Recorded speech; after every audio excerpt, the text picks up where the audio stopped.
Hello നമസ്കാരം, welcome back to ADIY day.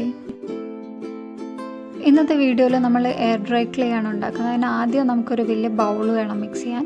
പിന്നെ ഞാൻ ഇതിലേക്ക് ഇടുന്നത് 1 കപ്പ് മൈദയാണ്. ഇനി നമുക്ക് വേണ്ടത് അതേ കപ്പിൽ 1/2 കപ്പ് ഗ്ലൂ ആണ്. ഏതെങ്കിലും ഒരു വൈറ്റ് ഗ്ലൂ മതി. ഞാനിപ്പോൾ ഇവിടെ ഫെവിക്കോളാണ് യൂസ് ചെയ്തിട്ടുള്ളത്.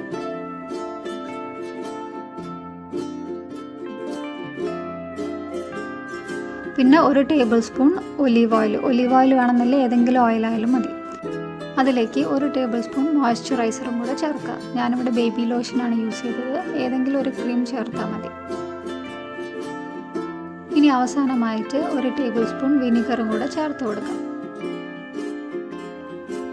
ഇപ്പം നമ്മൾ ഇൻഗ്രീഡിയൻസ് ഒക്കെ കംപ്ലീറ്റ് ആയി. ഇനി നന്നായിട്ട് ഒരു സ്പൂൺ വെച്ചിട്ട് തന്നെ ഇതൊന്ന് മിക്സ് ചെയ്ത് കൊടുക്കുക. ആദ്യം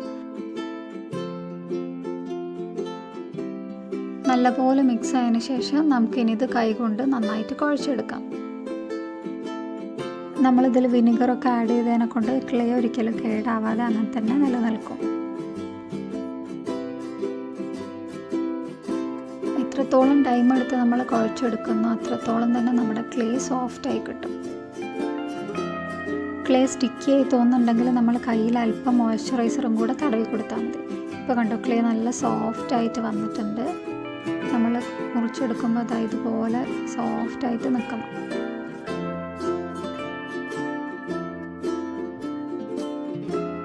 ഇനി ഞാൻ അതൊന്ന് പരത്തി കാണിച്ചു തരാം. നമ്മൾ കുറച്ച് പൗഡർ ഇട്ട് കൊടുത്ത് പരത്തുകയാണെന്നുണ്ടെങ്കിൽ കുറച്ചും കൂടെ ഒട്ടിയൊന്നും പിടിക്കാതെ നിൽക്കും.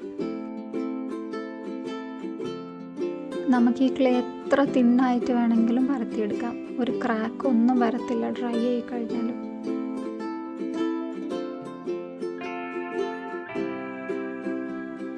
കണ്ടില്ല, ഞാനിപ്പോൾ നല്ല തിന്നായിട്ട് തന്നെ പരത്തിയെടുത്തിട്ടുണ്ട്.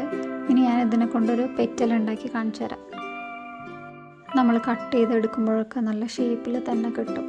ഞാൻ ഈ ക്ലേ യൂസ് ചെയ്തിട്ടാണ് എൻ്റെ ക്രാഫ്റ്റ് വർക്കൊക്കെ ചെയ്യാറ്. ഈ ക്ലേ ഉണ്ടാക്കുമ്പോൾ ഞാൻ പറഞ്ഞിട്ടുള്ള അതേ മെഷർമെൻറ്റ് തന്നെ എടുക്കാൻ ശ്രദ്ധിക്കണം. മെഷർമെൻറ്റൊക്കെ മാറിപ്പോയാൽ നമ്മളെ ക്ലേൻ്റെ ടെക്സ്ചറിലൊക്കെ മാറ്റം വരും. ഞാൻ ആദ്യം ട്രൈ ചെയ്തപ്പോൾ എനിക്കും ക്ലേ ശരിയായിട്ടൊന്നുമില്ലായിരുന്നു. 2ാമത്തെ പ്രാവശ്യം ശരിയായത്. അപ്പോൾ ആരെങ്കിലും ചെയ്ത് നോക്കുമ്പോൾ വേണമെങ്കിൽ ആദ്യം മെഷർമെൻറ്റ് കുറച്ചെടുത്തിട്ട് ചെയ്ത് നോക്കിയതിന് ശേഷം പിന്നെ 2ാമത് കൂടുതൽ മെഷർമെൻറ്റിൽ ചെയ്താൽ മതി. ഇനി ഇതൊരു പ്ലാസ്റ്റിക് കവറിൽ റാപ്പ് ചെയ്ത ശേഷം എയർ ടൈറ്റ് കണ്ടെയ്നറിൽ ഫ്രിഡ്ജിൽ സൂക്ഷിച്ചാൽ മതി. എത്ര കാലം വേണമെങ്കിലും കേടാവാതെ ഇതുപോലെ തന്നെ ഇരിക്കും. അപ്പോൾ വീഡിയോ ഇഷ്ടമായെങ്കിൽ എല്ലാവരും ലൈക്ക്, ഷെയർ ആൻഡ് സബ്സ്ക്രൈബ്.